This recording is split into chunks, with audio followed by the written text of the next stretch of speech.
تو جناب تاجروں کی ہڑتال بلاخر رنگ لے ہی آئی۔ حکومت اور تاجروں کے مذاکرات کامیاب ہو گئے، شناختی کارڈ کی شرط 3 ماہ کے لیے مؤخر کر دی ہے۔ اسی پر بات کرتے ہیں، اکرام ہوچی ہمارے ساتھ موجود ہے۔ اکرام، خطرہ تو ابھی ٹلا نہیں ہے، 3 ماہ کے لیے مؤخر ہے، 3 ماہ بعد کیا وہ دوبارہ سے آئیں گے؟ کیونکہ درمیانی راستہ تو ابھی بھی نہیں نکلا۔ جی، یہ در حقیقت 2 پرابلم تھے۔ ایک پرابلم یہ تھا کہ 50,000 کی سیل پہ آپ نے شناختی کارڈ کی کاپی جس کو سیل ہو رہی ہے اس سے لینی ہے۔ دوسرا یہ تھا کہ تاجروں کو رجسٹریشن کرانی پڑے گی سیلز ٹیکس میں۔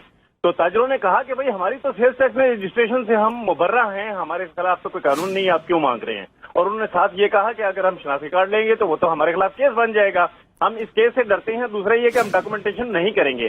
3 ماہ کے لیے اب ڈاکومنٹیشن اور شناختی کارڈ کی شرط کو مؤخر کر دیا گیا۔ اب مؤخر اس لیے کیا گیا ہے کہ فی الحال یہ مذاکرات کسی جگہ پر پہنچ نہیں رہے تھے، اور تاجروں کو یہ یقین دلا دیا گیا کہ 3 ماہ بعد بھی جو مذاکرات ہوں گے وہ ٹیکنیکلی ایسے ہوں گے کہ وہ قومی خزانے پر بھی بوجھ نہ پڑے اور آپ کو بھی ڈاکومنٹیشن کی زیادہ سخت شرائط کا سامنا نہ کرنا پڑے۔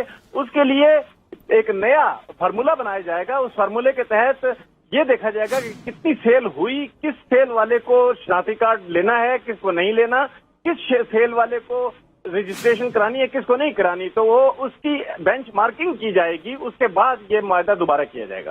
اچھا اکرام ہوتی، یہاں پر سوال یہ اٹھتا ہے کہ ان 3 ماہ میں کیا شناختی کارڈ کا لینا وہ اس سے استثناء حاصل ہوگا، اور جو رجسٹریشن جن کی نہیں ہے، کیونکہ 20 سے 30 لاکھ تقریباً ایسے تاجر ہیں، عبدالحفیظ شیخ صاحب نے بھی کہا تھا، تو ان کے لیے کیا لاحمل ہوگا ان 3 ماہ کے لیے خاص طور پر؟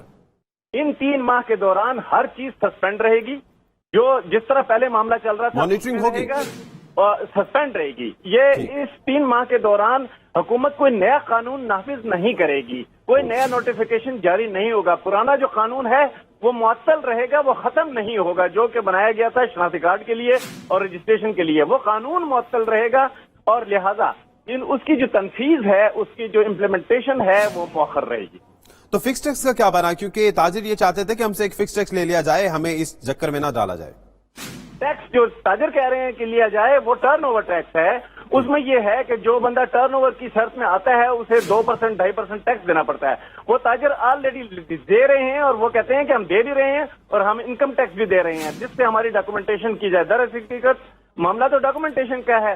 جو لوگ دستاویزات پیش کرتے ہیں وہ انکم ٹیکس کی پیش کرتے ہیں، ٹرن اوور ٹیکس جو ہے اس پہ جو لوگ ہیں وہ لوگ ٹرن اوور ٹیکس کی ڈاکومنٹیشن پیش کرتے ہیں۔ وہ کہتے ہیں کہ مزید لوگوں کو رجسٹریشن اور ڈاکومنٹیشن میں شامل نہ کیا جائے، نہ ہی شناختی کارڈ میں شامل کیا جائے، جس سے حکومت فی الحال اگری کر چکی ہے اور راضی ہے اس پہ، اور وہ کہہ رہی ہے کہ 3 ماہ کے لیے ان معاملات کو مؤخر کرتے ہیں۔